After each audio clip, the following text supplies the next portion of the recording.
بسم اللہ الرحمن الرحیم۔ درس حدیث سبق نمبر 23۔ بدبودار چیز کھا کر مسجد میں آنے کی ممانعت۔ حضرت جابر رضی اللہ تعالیٰ عنہ سے روایت ہے کہ رسول اللہ صلی اللہ علیہ وسلم نے فرمایا کہ جو شخص اس بدبودار درخت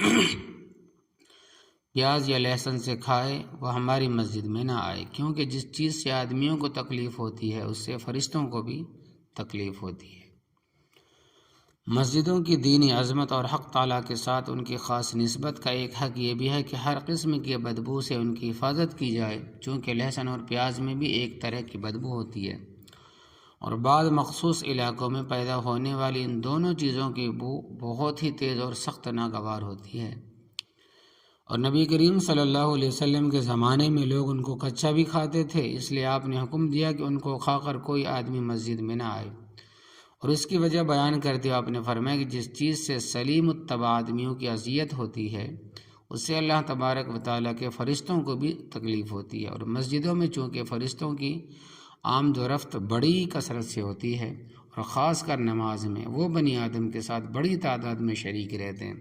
اس لیے ضروری ہے کہ بدبو جیسی کسی بھی چیز سے ان مقدس اور محترم مہمانوں کو ایذا نہ پہنچا جائے۔ ایک دوسری حدیث میں وضاحت کے ساتھ پیاز اور لہسن دونوں کا نام لے کر رسول اللہ صلی اللہ علیہ وسلم نے فرمایا کہ ان کو کھا کر کوئی ہماری مسجد میں نہ آیا کرے۔ اس حدیث میں یہ بھی ہے کہ اگر کسی کو یہ چیزیں کھانی ہی ہو تو وہ پکا کر ان کی بدبو زائل کر لیا کرے، ختم کر لیا کرے۔ ان حدیثوں میں اگرچہ صرف پیاز اور لہسن کا ذکر آیا ہے، لیکن ظاہر ہے کہ ہر بدبودار ایسی چیز کا جس سے سلیم الفطرت انسان کو اذیت پہنچے ان کا بھی یہی حکم ہے۔ حضرت عبداللہ ابن عمر بن عاص رضی اللہ تعالیٰ عنہ سے روایت ہے کہ رسول اللہ صلی اللہ علیہ وسلم نے مسجدوں میں شعر بازی کرنے سے، خرید و فروخت کرنے سے منع فرمایا، اور اس سے بھی منع فرمایا کہ جمعے کے دن مسجد میں نماز سے پہلے لوگ اپنے حلقے بنا بنا کر بیٹھیں۔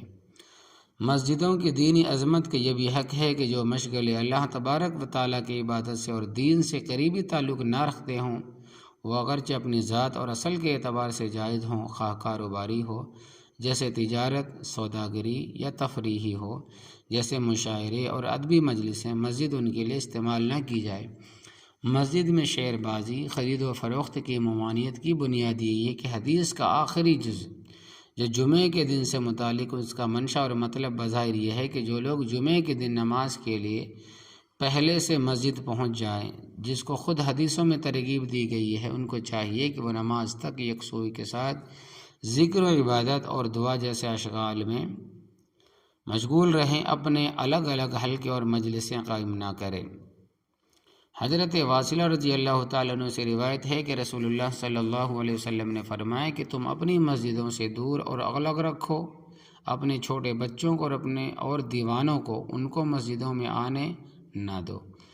اور اسی طرح مسجدوں سے الگ رکھو، دور رکھو اپنی خرید و فروخت کو اور اپنے باہمی جھگڑوں کو اور اپنے شور و شغب کے اور حدوں کے قائم کرنے کو اور تلواروں کو نیاموں سے نکالنے کو، یعنی ان میں سے کوئی بات بھی مسجدوں کے حدود میں نہ ہو، یہ سب باتیں مسجد کے تقدس اور احترام کے خلاف ہے۔ مسجدوں میں دنیا کی بات نہ کی جائے۔ حضرت حسن بصری رحمۃ اللہ علیہ سے روایت ہے کہ رسول اللہ صلی اللہ علیہ وسلم نے فرمایا کہ ایک زمانہ ایسا آئے گا کہ مسجدوں میں لوگوں کی بات چیت اپنے دنیاوی معاملات میں ہوا کرے گی، تمہیں چاہیے کہ ان لوگوں کے پاس بھی نہ بیٹھو، اللہ کو ان لوگوں سے کوئی سروکار نہیں۔ مسجد چونکہ کھانا خدا ہے، عبادت کرنے کی جگہ ہے، خدا کا گھر ہے، اس لیے اس کے ادب کا یہ بھی تقاضا ہے کہ اس میں ایسی باتیں نہ کی جائے جن کا اللہ تبارک و تعالیٰ کی رضا طلبی سے اور دین سے کوئی تعلق نہ ہو۔ ہاں، مسلمانوں کی اجتماعی اور ملی مسائل کے بارے میں، خواہ ان کا تعلق مسلمانوں کی زندگی کے کسی شعبے سے ہو، ان کے بارے میں مسجدوں میں مشورے کیے جا سکتے ہیں اور اس سلسلے کے کاموں کے لیے مسجدوں کو استعمال کیا جا سکتا ہے، لیکن اس میں بھی مسجدوں کے عام آداب کا لحاظ رکھنا بہت ضروری ہوگا۔ نیز یہ بھی شرط ہوگی کہ یہ جو کچھ ہوا اللہ تبارک و تعالیٰ کی ہدایت کے تحت ہو، اس سے آزاد ہو کر نہ ہو۔ یہ ہے مسجد کے آداب کے سلسلے میں۔ یا اللہ ہم سب کو نبی کریم صلی اللہ علیہ وسلم کی سچی محبت فرمائیے، اور ہمیں اپنے بچوں کو بھی آپ صلی اللہ علیہ وسلم کی محبت اور اس کے تقاضے سکھانے کی توفیق عطا فرمائیے۔ یا اللہ ہم سب کو اپنے عقائد، عبادات، معاملات، معاشرت، اخلاق میں علماء حق کی تعلیمات کے مطابق درست کرنے کی فکر نصیب فرمائے۔ یا اللہ ہم نے آج احادیث مبارکہ سے دین کا جو علم حاصل کیا ہے اس کو صحیح انداز میں محبت و حکمت سے دوسروں تک اور خاص طور پر اپنے گھروں میں پہنچانے کی توفیق